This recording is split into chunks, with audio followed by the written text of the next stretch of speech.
Assalamualaikum warahmatullahi wabarakatuh. Waalaikumsalam warahmatullahi wabarakatuh.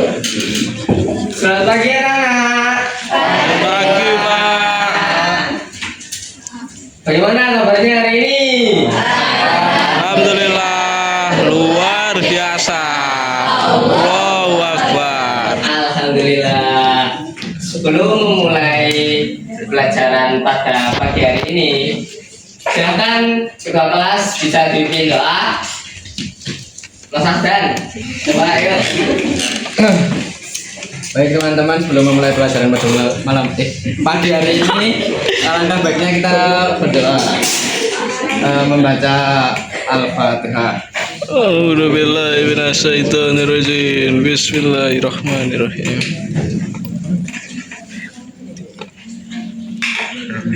Selesai. Oke, siapa yang tidak masuk anak-anak? Harus semua.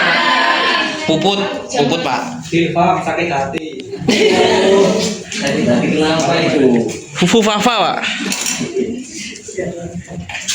Oke, sekarang mari kita sedikit mengulas materi yang akan kita bahas nanti. Apakah kalian pernah mendengar suatu kejadian atau suatu peristiwa? Nah, apa itu? Cerita apa itu? Bendungan apa? Ayo. Jadi jebol Kok bisa jebol? Gimana? karena banjir. Ya. Banjir. Ya. Oke. Karena Fajri tak punya KTP. Oke. Itu tandanya kalian sudah memiliki bekal untuk dalam memahami cerita di materi pada hari ini. Oke, hari ini kita akan membongkar rahasia-rahasia itu di balik cerita pendek itu, atau yang kita sebut sebagai apa teman-teman? Cerita rakyat. Oh, cerita ya. Gimana sih? Cerpen. Oh, cerpen. Oke, sekarang perhatikan gambar di depan ini. Pak, cerpen itu apa, Pak? Hah? Oh, cerita presiden ya? Cerpen itu sebutannya cerita pendek. Oh, cerita pendek. Oke, ini adalah sebuah gambar. Ini tuh sebuah gambar yang berisikan cerita. Ada yang tahu ini cerita cerpen apa? Tidak tahu. Tidak tahu, Pak. Nah, ini sudah jelas, ada kayak tokonya, terus alurnya, terus apa itu? Latarnya ya. Bagus.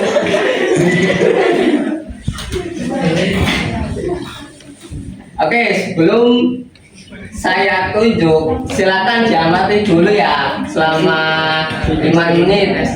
Kira-kira nanti akan saya tunjuk untuk membacakan suatu apa itu paragraf dalam cerpen, gitu ya.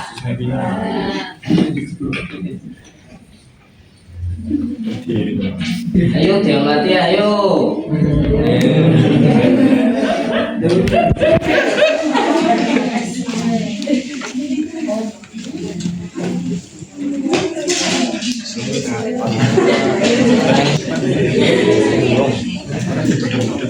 Sudah, Pak. Sudah. Oke. Pak akan tunjuk secara acak ya, masing-masing satu paragraf saja, sesuai alur ceritanya ya. Oke, yang pertama itu, Mbak Sita, ayo bacakan. Berdiri apa duduk, Pak? Berdiri dong. Ini tadi 2 paragraf nih, Pak. Satu paragraf, 2 paragraf. Ya nggak apa-apa. Kisah Raja Jonggar. Di Jawa Tengah terdapat 2 kerajaan yang keadaannya bertolak belakang bernama Kerajaan Tembing dan Kerajaan Prabu. Prabu Damarmoyo adalah pemimpin Kerajaan Tembing. Daya kekuasaannya begitu subur dan makmur. Rakyatnya pun memiliki kehidupan yang makmur. Raja Prabu Damar Moyo memiliki seorang penerus yang sakti dan gagah bernama Bandung Bondowoso. Sedangkan Keraton Prambanan yang kering dan tandus dipimpin oleh seorang raksasa bernama Prabu Boko. Pemimpin yang satu ini terkenal arogan dan serakah. Meski begitu, Prabu Boko dikaruniai seorang putri kali seperti bidadari bernama Roro Jonggrang. Karena sifatnya yang serakah, Prabu Boko mempunyai keinginan untuk memperluas daerah kekuasaannya. Ia pun memutuskan untuk berperang dengan kerajaan Pengging. Prabu Boko mempersiapkan para pemuda di kerajaannya untuk menjadi prajurit. Dengan persiapan yang matang, akhirnya tiba hari di mana Prabu Boko menyerang kerajaan Pengging dan mengusik ketentraman rakyatnya. Perang lalu terjadi, menjatuhkan banyak korban dan membuat rakyat dari kedua kerajaan menderita dan kelaparan. Tidak salah. Oke, yang selanjutnya Mbak Indah. Yuk. Ya.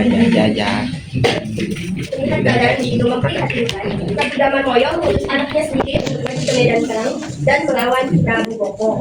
Pertempuran sengit terjadi di antara Prabu Boko dan Bandung Bondowoso yang sama-sama sakti. Peperangan itu berujung dengan kematian Prabu Boko. Tidak butuh waktu lama untuk pasukan kerajaan Pengging yang dipimpin oleh Bandung Bondowoso mengepung Keraton Prambanan. Di waktu yang bersamaan, kabar duka kematian ayahnya pun sampai di telinga Roro Jonggrang. Setibanya di Keraton Prambanan, Bandung Bondowoso melihat Roro Jonggrang dengan cepat. Bandung Bondowoso terpesona pada Udah. Oke, selanjutnya Faisal. Yuk. Sudah jatuh hati muncul keinginan Bandung Bondowoso untuk memperistri Roro Jonggrang. Meski terkejut mendengar keinginan sang panglima perang, Roro Jonggrang takut untuk berkata tidak kepada pemuda yang telah membunuh ayahnya. Pasalnya, Bandung Bondowoso akan marah besar dan membahayakan seluruh rakyat Keraton Prambanan jika permintaannya ditolak. Bapak. Oke, selanjutnya Mas Aryo. Selanjutnya, ide cemerlang pun muncul. Roro Jonggrang akan menyetujui keinginan tersebut jika Bandung Bondowoso mampu memenuhi dua syarat darinya dalam satu malam saja. Syarat pertama, yaitu Bandung Bondowoso harus membuat sumur yang dalam bernama Jalatunda. Yang kedua, ia harus membangun 1000 candi hanya dalam waktu satu malam. Bandung Bondowoso berusaha menyanggupi syarat Roro Jonggrang. Ia menggali tanah yang dalam untuk membangun sumur dan berhasil menyelesaikannya dengan cepat. Jawab. Selanjutnya Bidan. Yuk. Melihat hal ini, Roro Jonggrang menjadi gelisah karena syarat pertamanya sudah terpenuhi dengan mudah. Semakin gelisah, Roro Jonggrang mendorong Bandung Bondowoso ke dalam sumur, lalu melempari bebatuan dan tanah dengan batuan patih sakti. Udah, Pak. Nah, selanjutnya Mas Ido. Yuk. Dalam upaya memenuhi syarat kedua, Bandung Bondowoso kemudian meminta bantuan bala tentara makhluk halus untuk membangun 1000 candi sebelum pagi tiba. Semua berjalan lancar karena bala tentara ini berhasil membangun 1000 candi dengan tepat. Sebelum pagi tiba, 998 candi sudah terbangun dan menyisakan 2 candi yang belum selesai. Kegelisahan Roro Jonggrang semakin menjadi. Dengan cepat, ia pun mencari jalan keluar yang lain, si gelicik, untuk menggagalkan usaha Bandung Bondowoso terbesit dalam pikirannya. Sontak, ia memerintahkan para dayangnya untuk menyalakan api obor dan membakar jerami sehingga mengubah warna langit menjadi merah dan membuat ayam jantan berkokok bersahutan menyangka hari sudah pagi. Semua dilakukan demi mengelabui para bala tentara Bandung Bondowoso. Tumbukan padi di lesung pun perlahan terdengar. Para makhluk halus berbondong-bondong pergi meninggalkan pekerjaannya, menyisakan 1 candi yang belum selesai dibangun. Selanjutnya Sofian. Kita sebanding dengan kekuatannya, Bandung Bondowoso berhasil keluar dari dalam sumur dengan rasa gerak.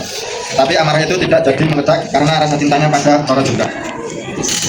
Selanjutnya yang terakhir, yuk. Ya. Untuk endingnya, menyadari bahwa perbuatan Roro Jonggrang yang sudah digagalkan misalnya untuk kedua kalinya, Bandung Bondowoso pun tidak tinggal diam. Kecantikan Roro Jonggrang tidak lagi mengelabuinya. Bandung Bondowoso kini dipenuhi oleh amarah. Sakit hati, Bandung Bondowoso memperlihatkan kesaktiannya. Yang menunjuk sekaligus mengutuk Roro Jonggrang menjadi sebuah batu yang begitu besar. Dalam sekejap, Roro Jonggrang yang cantik seperti bidadari pun berubah menjadi arca batu yang melengkapi candi terakhir. Sejak itu, batu raksasa tersebut kini dikenal sebagai arca surga yang terletak di dalam ruang candi yang besar. Hingga hari ini, candi tersebut dikenal dengan nama Candi Roro Jonggrang. Sedangkan candi di sekitar Candi Prambanan dinamakan Candi Sewu. Meski jumlahnya tidak mencapai 1000. Dalam bahasa Jawa, kata sewu berarti 1000. Tangan.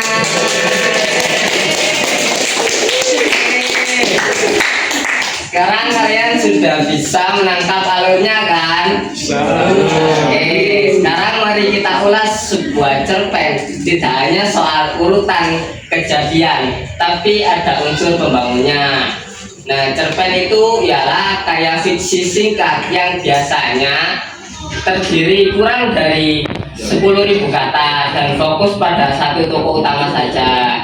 Nah, anak-anak, ada 2 unsur pembangun dalam cerpen. Apa saja? Ayo. Siap, betul sekali. Siapa namanya? Ya.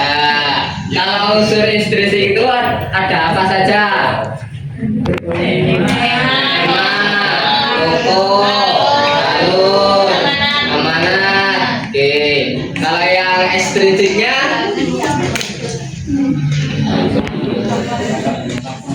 nilai moral, sosial, budaya, politik, dan agama. Oke. Kalau dalam kisah Roro Jonggrang ini unsur-unsurnya temanya itu apa? Yuk. Temanya legenda asal usul, percintaan, Roro Jonggrang dan siapa itu Dewi. Maaf. Tokonya, ayo siapa saja? Oke. Jin. Alurnya apa yuk? Maju. Ya. Latar tempat. Jawa. Prambanan. Ya. Waktunya Kerajaan. zaman dahulu.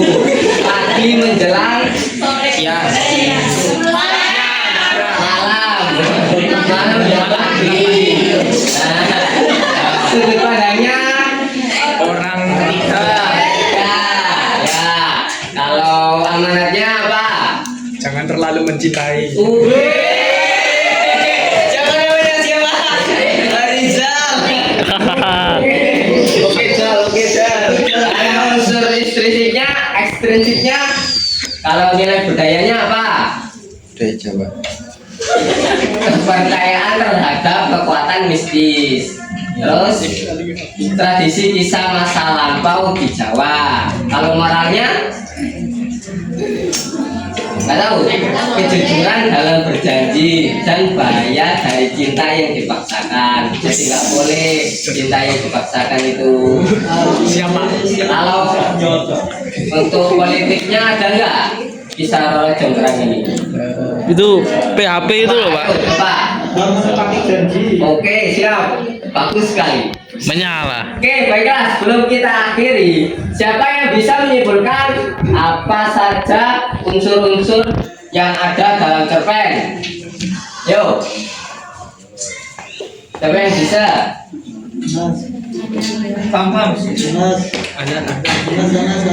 Unsur dalam cerpen itu tadi ada dua tadi, unsur intrinsik dan ekstrinsik. Yang pertama unsur intrinsik itu ada tadi tema, toko, atau alur, ya itu. Yang ekstrinsik itu ada apa saja?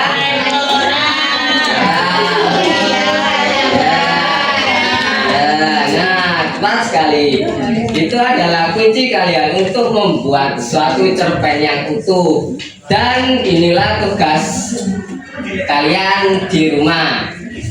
Analisislah cerita kisah Roro Jonggrang ini dengan memperhatikan unsur-unsur pembangunnya. Dikumpulkan minggu depan ya. Ya, Pak. Tidak. Banyak atas partisipasi aktif dan ide-ide kreatif kalian hari ini. Saya sangat mengapresiasi semangat kalian. Tetap semangat dan jaga kesehatan. Kita beri tepuk tangan untuk diri kita sendiri.